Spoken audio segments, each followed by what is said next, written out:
What's going on, guys? Welcome back to RC Every Day. I think we're going to take a look at this little dump truck build again. Need to take a break from the red truck.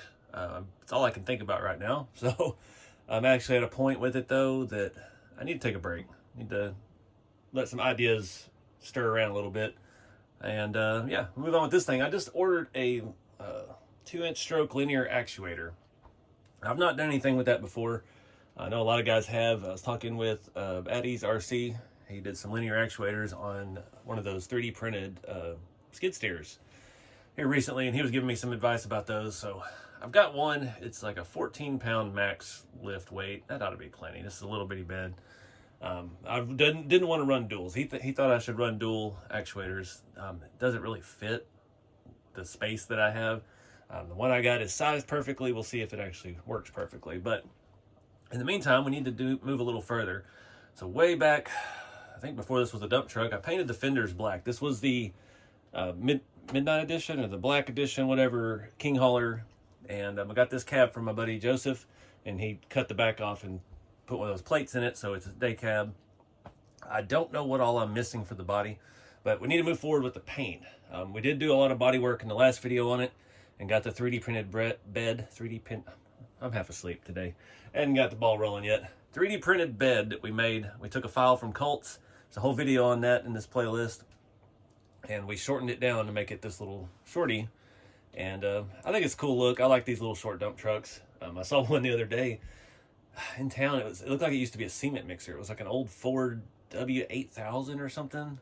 And it had the bumper that stuck out real far and had some kind of valve pump thing up there. But it had a little short bed on it like this, and it was a single rear axle. It's kind of cool, and it's what got me thinking about getting this going again. So I've got to clean this body off real good because it is dusty. We're gonna take the bed off. I've got some paint warming up. I think I'm gonna stick with my theme. All of my semi trucks are red and black. I haven't come up with a company name and done any door logos yet. I kind of want to get all of them done and then see what we can actually make, and then make them all and put them all on so they're all the same in uniform. But I still haven't figured out how to do that yet. I don't have one of those Cricut machines that my buddy Bob does, and he's offered to help make some graphics for me when the time comes. But I've got a giant box of semi-truck parts. Some of that stuff that Joseph sent me with this cab. Some of it's just stuff I've had collecting from all the semis I've built over the past 10 years. But while we're getting the body going, get some paint on that, I'll take a look at this chassis. Right now, we still don't have a transmission. So I do have a 3-speed Tamiya transmission that we could throw in this. But with being a day cab, we have nowhere for electronics. And that's the big challenge when you make these little custom day cabs where you got to shove everything. We've got the cab mounted. We got the base plate, new holes drilled and tapped and everything. I've got this little planetary gearbox. I actually used this in the Winnebago build a long time ago. And these are fantastic little cheap units on eBay, but it doesn't quite fit in there. So we're going to look at that today, figure out how to actually get us maybe a steering servo if I have one. I may have a scrap one laying around we can use. And get our motor and transmission in here. Obviously, it's going to need to go back further. And these mounts are not the right width. It had this little bracket, and those holes are outside of the frame rails on these semi-trucks because they are pretty narrow. So that's the plan. Get these paint cans heated up. I'm going to paint the bed, taking the tailgate off, but I'm going to leave it all one piece. And we're just going to paint it. I'm painting it black. We're going to mask off the fenders since they're already painted black, even though it's not perfect. There's quite a bit of orange peel in that.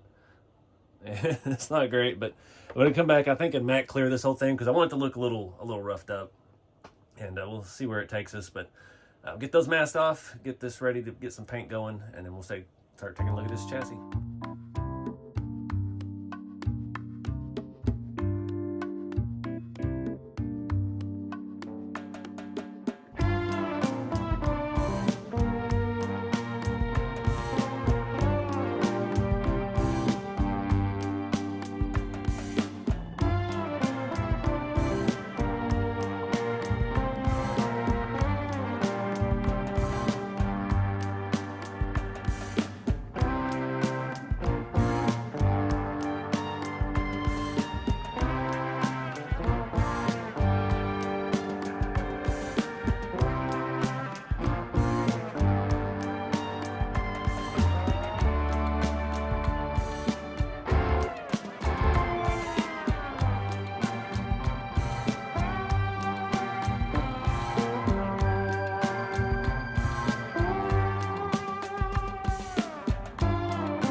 All right, guys, paint's going about like you'd expect.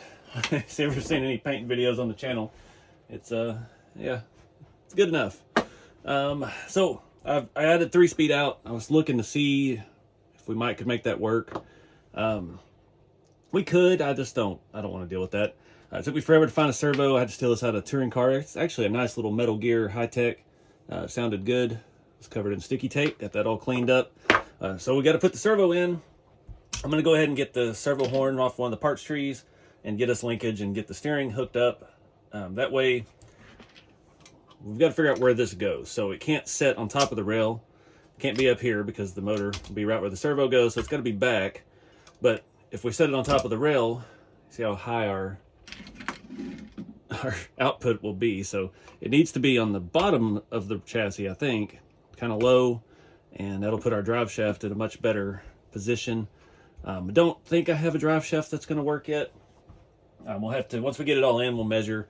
I think I have a couple of the Lesu shafts, but they were like the size that we use on the shop trucks and the rat rods. So they may be a little long for this. It just all depends on where this goes. So I'm going to put the 3-speed up before I lose it, and we'll check on the paint. We'll have to make a link and connect to our steering. This is an aftermarket front axle. It has this larger M3 stuff. The Tamiya kits use a M2 rod and little ball ends and snap things and all that. So we're just going to use what works. It's easy for me to throw together like an RC4 drive shaft to connect our servo. But we've got our, where do we? I'm missing a front servo mount.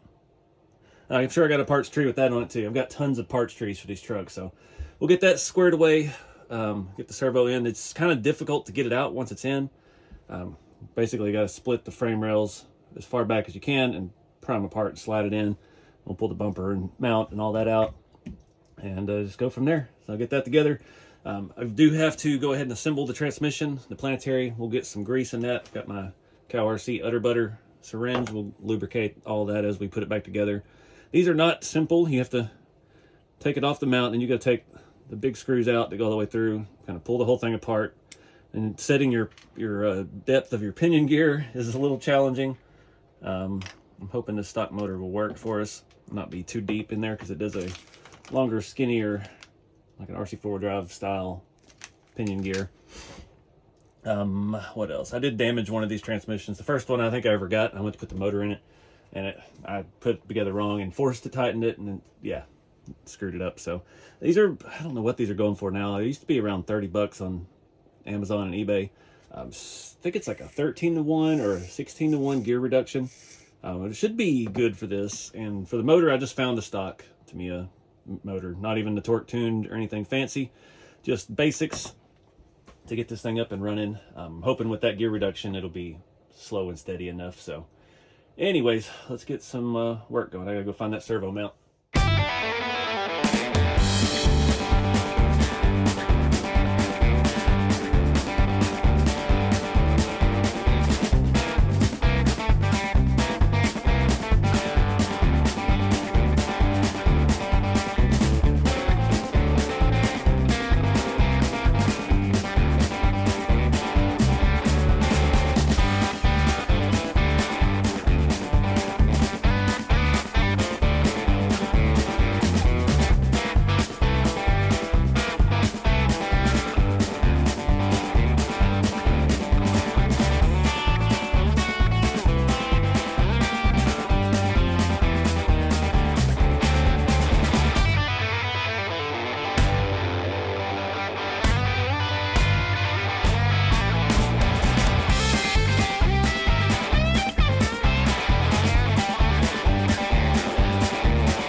Alright guys, I still haven't even got the motor and transmission together yet. Fighting this, the scale hardware looks awesome, but half of it's stripped out, so I could not get the front of this apart very wide to get the servo in. If we had put a shift servo in, we would have had to cut bolts off to get it out. Luckily with just one, I was able to bend it. I didn't put 2 screws on each side of the servo either, just put 1 on each. Yeah. Also, remember back when I first put this chassis together, I mentioned this is an aftermarket axle, and I tried to clean up the spline on this, and I forced some bearings on, so this tire will not come off. And of course, that's the side I routed the steering to. When you have your servo offset like that, it's better to go to the further side. That allows your arm to stay more level in its range of motion. These don't have a whole lot of suspension flex, so not something I'm really worried about. But yeah, I couldn't get that tire off to get in there. Luckily, I was able to get that started without cross-threading it, and it's on there forever. So steering's all in, everything's looking good. Yeah, got one scale bolt up here on this front cross member that is cooked. So now I gotta look at the transmission. What else was I gonna tell you? There was something else about this. I got the body, I unmasked the fenders. It actually looks, the fender lines look really good. Red, so bad at orange peel. I'm not sure yet if I may wet sand it and then do the matte clear, kind of like we did on the Grand Hauler. It worked really nicely, kind of light patina. Somebody pointed out in the comments on Facebook, this is a dump truck, and dump trucks don't need to, they're gonna get beat to snot anyway. So not too worried about the bed. Unfortunately, you can see a lot of the print lines on the flat areas, kind of like that. It is gloss right now. I do plan on matte clearing that at least. That just kind of hides some of that, but it's, you know, I'm not going to sit there and body work every panel of a 3D print. I hate doing that. That's why on my rat rod kits and stuff, I try to get them as smooth as possible. But flat panels, yeah, you're going to have line like that. So, yeah, we get this transmission in. Now we know where the servo lives. Thinking maybe we just drill some new holes here, and we chop off these ears and mount it wherever it fits. Hopefully we don't have to remove any of our step or our fuel tank. They may share some holes actually, depending on how this all goes. So this metal that this mount is, I've tried to cut these before, that is some hardened business. So you will need an actual angle grinder to cut that. Dremel, you'll be there all day burning through expensive Dremel bits. So something to think about. I don't know why they use such a solid metal for that. It does have a little bit of adjustment. I'm already missing a screw out of it. I was having issues with the servo. That was something I was going to tell you. I don't know what. That's an old high-tech servo, but I could get about 4 threads in, and it was just bind. I ran my M3 tap through it, all the way in and out, no problem. But every screw I tried, so I ended up getting the screw out of the touring car that I had. It was an old 2.5 head, you know, like old race car style. And I just put a bunch of Loctite on it and got about 4.5 turns out of it, and we're just going to send it. Again, these are light use trucks, so that's not a huge deal. We're not racing or we're not rock crawling where things get beat apart. These are a different animal, so we can be a little more better like that. I'm sorry, I was trying to think of how I'm going to drill these. My drill bits are not probably up to the hardened steel task either, but I think that's the first step. I'm going to go ahead and pull this out. I guess I'll just go ahead and mount the motor. We'll get the gear set, and then we'll start looking at cutting these ears off and go from there. What else? I think that's it. I do have plans also. I was thinking ahead. Since we did this suspension and we had to chop this off for our dump bed pivot point that we printed with it, you did have these little integee dovetail sections with the mud flaps. So now we don't have any mud flaps, and dump trucks got to have mud flaps. I'm thinking what we're going to do is actually mount them to the bottom of the dump bed. We'll make some kind of little box thing that's on the tail of the dump bed, and we can just mount our stuff to it. We might be able to actually reuse one of these pieces that I printed, so it's going to work out pretty good with that. I'm trying to think of what else we need. I have some stacks over here. The body's going to be drying for a while because it's gloss Rust-Oleum. The stuff takes forever. So I don't know how far we'll get in this video, but I would like to get this in, at least get a drive shaft measurement and get something ordered. Another reason to keep this low, other than scale, drive pinion angle don't want to be that bad. I don't know yet where and how that actuator is going to have to mount. We do have this, so when the bed shuts, we have enough space there for something. But we got to play it by ear. And then you got to think too, we're going to have another ESC. We still have a receiver, truck's ESC, and all that stuff to mount. Luckily, putting this down low, we have a ton of room under the hood on this body in particular, so we've got quite a bit of space up there, so we could start stacking electronics on like that. I hate having 2 ESCs, but that's the only way I know how to control one of those actuators. do have this real cool little storage box that we could mount here on the chassis, keep our stuff in. So we could fit a decent size. We could actually probably get both ESCs in there, just depending on what size we go. I bought this on eBay. It says degree model. I've had the Lessie one before, and I will say the Lessie one was much nicer. This is way, I just opened it for the first time. I've had this for months. This is very, very thin. The Lessie one I think had a magnet latch. This feels very cheap, unfortunately, but it'll work. That's disappointing. Had this little hardware. Put that in there so we don't lose it. The Lessie one was really nice, heavier gauge of metal, and just felt more solid. But anyways, let's start tearing this thing apart, getting our motor and stuff geared up and lubed up, and figure out where we're gonna mount it.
Alright guys, now it's the time we hope and pray. We drilled the holes good enough.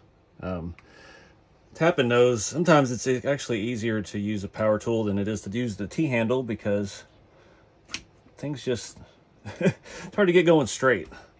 I've had a couple little hiccups. I realize now why this only had one screw holding the motor to the mount, and that was because the holes don't line up. So I've been fiddling with those two holes on the end, trying to force some screws in.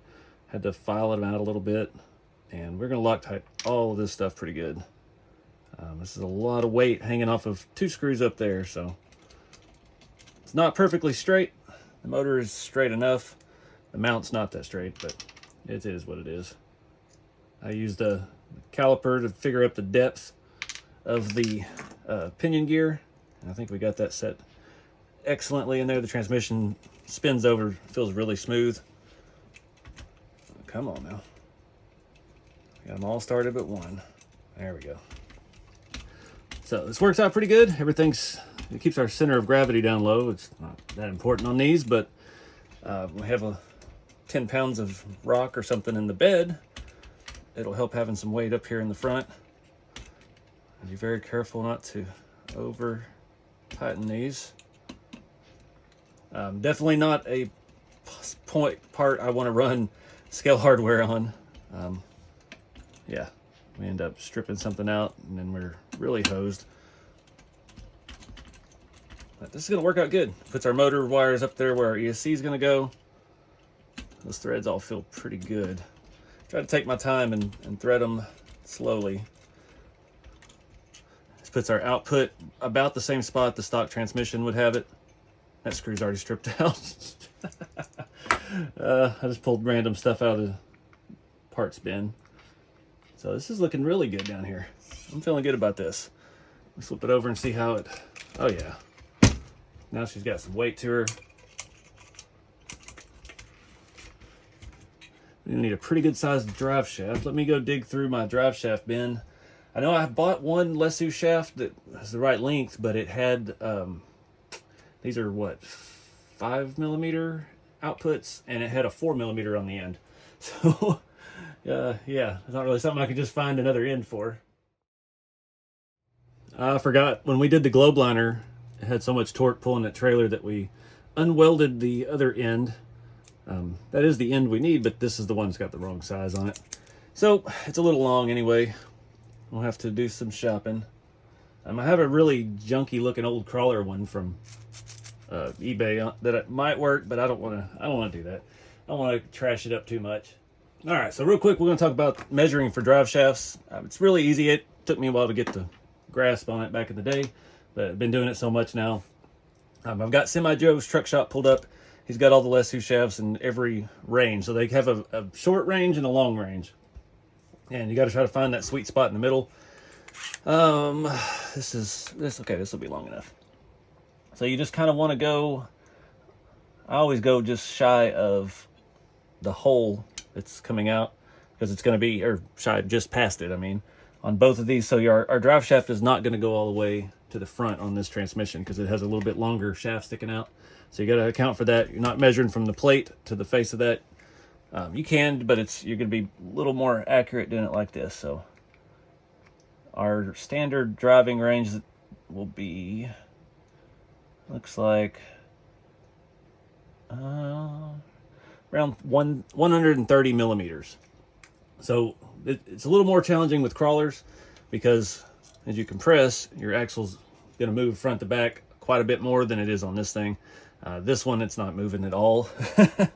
This hinge system is actually a very terrible design. With this 2-link, the axle just kind of tilts down. So that's going to make our pinion angle look really bad if we had put this really high. So we're going to go shoot for around 130. Everything is going to be in a range of like 125 to 155, or, and you want to kind of stay in the middle. And sometimes you can get 2 shafts that'll fit, but then you'll have the short half will be overexposed, and it'll be kind of wonky in the middle. So you want it to where the smallest size is closest to your maximum distance. That makes sense. Your shortest length will be 125 to 145. We want a 130, so 125 would be a good range. That we're only going to have 5 or so millimeters of the inner shaft exposed. So 130, let me go look and see what we can get. All right, got one ordered, the 125 to 165. So at shortest, it can be, we'll probably still have to take the axle off. 125, it'll be tight to squeeze it in there, but that's why I like it. That way it's the strongest possible. You have as much overlap between the halves. And again, we don't have any travel, so we don't have to worry about that. But that was the one that fit best. Semi Joe's truck shop there was $22.95 with like $12 shipping. Shipping's getting so bad. It's everywhere though. So we gotta wait for that. I think I'm gonna mess with the body a little bit. It's almost dry. I'll get it in here, get it on the truck, and show you what we're working with right now. The body feels almost dry, but I'm afraid I'm gonna have to let it set for a couple days, because that Rust-Oleum, if I do want to sand it some and put a matte clear on it, it's got to gas out completely. So we need to at least wait full 24 hours.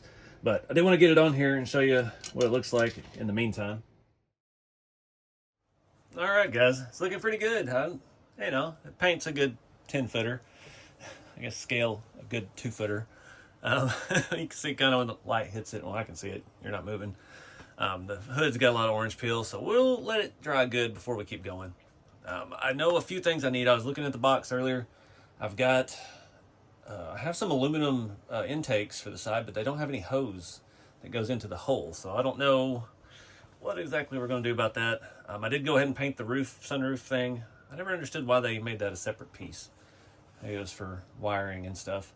I got that painted. It looks pretty bad, so it definitely might be getting sanded and repainted. I've got headlights. I don't know if I have lenses. I don't have the fender lights. The main thing I need right now is I don't have the metal brackets that mount to the base plate that the body actually attaches to. So the body will set up just a little higher than that. It's kind of crooked right now. Those are going to be tricky to find because all the metal parts on the semi-truck kits are kind of expensive, especially when you buy them separately. So I got to find some King Holler front cab metal brackets. I've got to find the rear window for that piece. I think it's in the box of all the semi-truck parts. And make our mud flap brackets for the dump bed, and then do all the actuator stuff. We got interior still. I have a dash. I have seats. I have a steering wheel for that. I don't have mirrors. It's going to be another kind of pricey piece to find separately. But you got to have those metal frame mirrors and all that. I do have the base part of the stack, but I don't have, again, another metal part, the mesh metal. So we could put a custom stack or two on it. I don't know. I mean, it's a little dump truck. We need something kind of stock looking because obviously it can't go straight up or we'll hit our dump bed. So they got to have some dog ears on them, point out around it. I think the thing I'm most excited about is to make some scale wood, beat up and bolt it up here. I think that's going to be the funnest part for me. I like making stuff out of scale wood, obviously, if you look at the background. I've got a bunch of really nice wood that we can distress and have some fun with that. And we still have to do some work on the tailgate. I've got to figure out what kind of size bushing thing I need to make that actually open and close. Right now it does fit very tight, and we just put a bunch of paint on it, so it's going to fit even tighter. And it would be cool to make that open or latch and unlatch. I don't know. I have to look at some other folks' builds to see how they do that. Again, we could add our box if we do need a place to put stuff, but kind of doesn't match the other stuff. But I don't know. Just throwing out ideas. I did have one. I painted these fenders months ago, and over here it pulled the paint up with the tape. Go figure. I don't know how long you gotta let Rust-Oleum cure before it actually cures, but apparently I'm not going long enough. So I'm not sure yet on the paint. Like I said, we're gonna let it dry. I do have a grill. I can make the mesh to go behind the grill. I'm trying to think what else I need. I have windows. I don't think I have windows. So yeah, we're gonna have to spend some money on this thing. And I got the drive shaft on the way, the actuator on the way. So again, this build, not rushing, not doing anything crazy. We're just taking our time and having some fun with it when I'm in the mood. But I really wish I had that drive shaft because this thing always tries to roll off the table.